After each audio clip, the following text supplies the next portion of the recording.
திருச்சிட்டாம்பலம் பேரிச்சம்பளம் எம்பித்தாளைக்கு பேரிச்சம்பளம் பேரிச்சம்பளம் தண்டாயுத பாடி வெள்ளோடு கடத்துக்கு 2000 ஆணி கருத்தாவே காலை பிடிச்சி தரத்தரன்னு இழுத்தாவே மதுரை மீனாட்சி பக்கத்து வீட்டுக்காரி புள்ளத்தாச்சி ஆத்தா கருவறை அத்தூட்டு பிள்ளைக்கு 2 மலை அத்தூட்டு பக்கத்துல 2 மலை என்ன அதிசயம் நான் சொல்லும் வார்த்தை எப்படி தெல்லம் தெளிவாக என்னுடைய தாத்தாவாகிய பரந்தாமனுடைய பெயரை உச்சரிக்கிறேன். நான் சொல்லக்கூடிய வார்த்தைக்கு ஏருக்கு மாறான வார்த்தைகள் டபுள் மீனிங்கில் வருகிறது. எப்படி வார்த்தை? ஆமா நாராயண நாராயண பல்லவிளக்கெல்லாம் நாத்தவாயடா. சரி, நான் சொல்லும் வார்த்தைக்கு இல்லைன்னா ரூபாய்க்கு 16 ஆனா ஈசா ஈசா ஈசா ஓடுற கடை சீசா சீசா சீசா. எப்படி வாய் விட்டு சிரித்தால் நோய் விட்டு போகும்பார்கள். நான் சொல்லக்கூடிய வார்த்தைக்கு இவன் சொல்லக்கூடிய வார்த்தைக்கு மகாலட்சுமி கெக்க என்று சிரிக்கிறார். அதனாலே நான் சொல்லக்கூடிய வார்த்தைக்கு பதில் வார்த்தையான தவறான வார்த்தைகள் வருகிறது. எங்கிருந்து வருகின்ற சென்று பார்ப்போம். நாராயண நாராயண நாராயண சம்போ மகாதேவா. சுசீலா, மங்களம் உண்டாகட்டும். மங்களம் உண்டையா போறதா? அடே மங்களம் உண்டாகட்டும். ஓ, மங்களம் உண்டாகட்டும். நலமாக நீ வாழ்ந்திருப்பாய் என்று மனதார உன்னை வாழ்த்துக்கிறேன் வாழ்த்துகிறேன். அப்படிங்களா? சரி சாமி. சரி இல்லடா, அது சரி. அது சரி சாமி. நடந்தாடு இருக்கிற ஒருவே நீங்க நல்லா இருக்கிறீங்களா? நீங்க நல்லா இருக்கிறீங்களா? அப்படிக்கு நெல் அறுப்பதில்லை. நல்லா இருக்கிறீங்களா? நல்லா இருக்கிறீங்களா? சரி மதவா இருந்தாலும் இந்த தெய்வீகமான சபைக்கு பணிவார்ந்த நெஞ்சார்ந்த 100 கோடி வணக்கம்.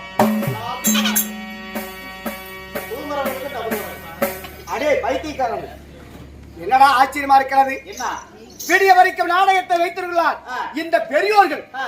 என்ன பெரியோருக்காக பங்காளிகள் அனைவற்ற பேரும் அனைவற்ற பேரும் இந்த நாடகத்தை வைத்திருக்கிறார். அப்படி இந்த இடத்திலே எல்லோரும் விடிய வரைக்கும் நாடகத்தை பார்க்க வேண்டும், கண்டு ரசிக்க வேண்டும் என்று சந்தோஷ முறையில் பார்த்துக் கொண்டிருக்கிறார். தூங்குறவங்களுக்கு தூங்குறவங்களுக்கு ஒரு வணக்கம். ஏன் அப்படி? அவங்க வேணும்னா தூங்குறாங்க. பிறகு மாலா கோயிலுக்கு வேண்டுதலைங்க. எப்படி மாலா கோயிலுக்கு வேண்டுதலையா? எப்படி இப்பேற்பட்ட ஒரு வேண்டுதலை இதுவரைக்கும் நான் கேள்விப்பட்டதே இல்லையே. அதாவது நாமெல்லாம் சாமி என்னன்னு வேண்டிக்கிறோம். என்ன மாரியாயி காளியாயி மதுரா நினைச்சதா நடந்துருச்சுன்னா ஆடு வெட்டுறேன், கோழி அறுக்கிறேன், பொங்க வைக்கிறேன், மாவளை கிடக்கிறேன், அளவு குத்துறேன், அக்னி கரைக்கிறேன், பூ மிதிக்கிறேன், மொட்டை அடிச்சுக்கிறேன், மணி எடுத்து வைக்கிறேன், தட்டை எடுத்து வைக்கிறேன், கூத்து வைக்கிறேன்னு வேண்டுறோம். ஆமா, இதெல்லாம் வேண்டுதலை செலுத்தும் போது ஆயிரக்கணக்கில் காசு பணம் செலவாகுது. ஆமா, இது காசு பணம் செலவானாலும் ஒரு வேண்டுதலை நிறைவேற முடியும். ஆனா இந்த தூங்குறது வேண்டுதல் பாருங்க. ஆமா, 10 பைசா செலவில்லை. செலவில்லாத ஒரு வேண்டுதலை. ஆமா, சீக்கிரமாக சொல்லலாம். எப்படி சாமி? கட்சி பண்ணி சித்தல பெத்தலாம் சென்னலாம் அப்படின்னா பெரியவங்களே சின்னவங்களே நம்மளை விட்டு பிரிந்த பெரியோர்களே கோயில் சத்தி செத்து பண்ண சாமிகளா? தமிழ்ல பேசு, இங்கிலீஷ்ல பேச. தமிழ்லயே? நான் நினைச்சது நடிச்சு போச்சு. நான் நினைச்ச காரியத்தை நிறைவேற்றிட்டீங்கன்னா உனக்குன்னு திருவிழா பெருவிழா கொண்டாடி சரி காப்பு கட்ட அன்னைக்கு எளிமையோட பொன்னுசாமி சேர்த்து கொண்டு வந்து கோயில் முன்னால கூத்து வைப்பாங்க. சரி, அதுக்குள்ள நான் நினைச்ச காரியம் நிறைவேறி போச்சுன்னா உனக்குன்னு கூத்து ஆடும் போது ஆடுற இடத்துல கூத்தே பார்க்காம படு தூங்கி போடுறேன். சரி, அப்படின்னு வேண்டுதலை வச்சு அவங்க காரியத்தை எல்லாம் நிறைவேற்றிட்டாங்க. அதனால வேண்டுதலை செலுத்துறாங்க. சரி, அதெல்லாம் போகட்டும். சாமி, ஏதோ என் சக்திக்கு முடிஞ்ச அளவுக்கு நான் படுத்துக்கிட்டே தூங்கலாம் கூட சரி உட்காந்துக்கிட்டாவது இப்படி பேய் ஆடுற மாதிரி தூங்குறேன் அப்படின்னு வேண்டுதலை வச்சாங்க. சரி, அதனால அவங்களுக்கு ஒரு வணக்கம். இல்ல சண்டையே ஒரு ஓ எப்படி யாரும் கூட எல்லாரையும் வணக்கம் பற்றி மக்க பேட்டலாம். மதவா, உன்னுடைய வேண்டுதலை அருமையாக இருக்கிறது. மதவா, இன்னும் நாட்டுக்கு நாடு மகா நாடு, அருமையும் பெருமையும் நிறைந்த அழகு திரு பொன்னாடு. என் பொன்னாட்டின் பேர் என்ன? இது வந்து சேலம்.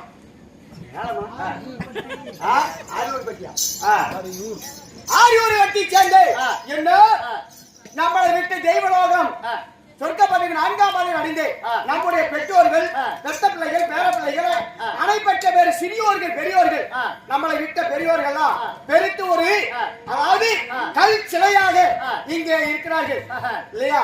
ஆண்டவனே ஒரு கல்லால உற்பத்தி செய்யறாங்க இல்லையா? ஆண்டவனே ஒரு கல்லால உற்பத்தி செய்து அதை மனதார தெய்வம் என்று வணங்குகிறார்கள்.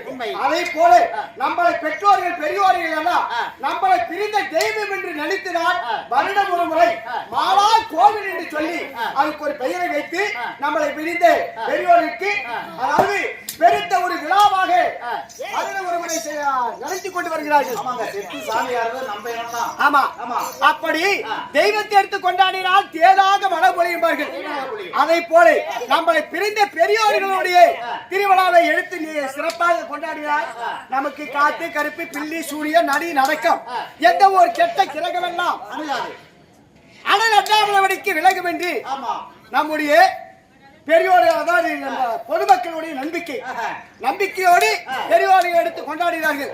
அதனால அனைத்து பங்காளியும் சரி மற்றும் உறவினர்கள், சொந்த பந்தம், மாமா மச்சான், பெற்ற பிள்ளைகள், பேர பிள்ளைகள் எல்லோருக்கும் இந்த பெரியோருடைய ஆசீர்வாதம் கிடைத்து அனைத்து பொதுமக்கள் நலமாக வாழ வேண்டும் என்று நம்ம எலிவேடு பொன்னிச்சாமி கலைக்குழுவி சார்பாக பணிவார்ந்த நெஞ்சார்ந்த அனைத்து மக்களுக்கும் 100 கோடி வணக்கம்.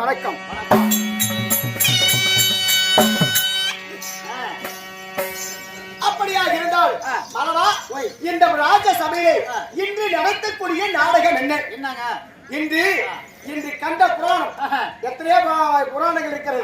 இதே சிறந்தது கண்ட புராணம். இந்த கண்ட புராணத்தில் ஒரு பாகமாக அதாவது இன்று நடத்தக்கூடிய நாடகம் ஒரு அற்புதமான நாடகம். வள்ளி திருமணம் என்று சொல்லக்கூடிய ஒரு மங்களகரமான நாடகத்தை பெரியோர்கள் எல்லாம் அரங்கேற்றம் செய்திருக்கிறார். இந்த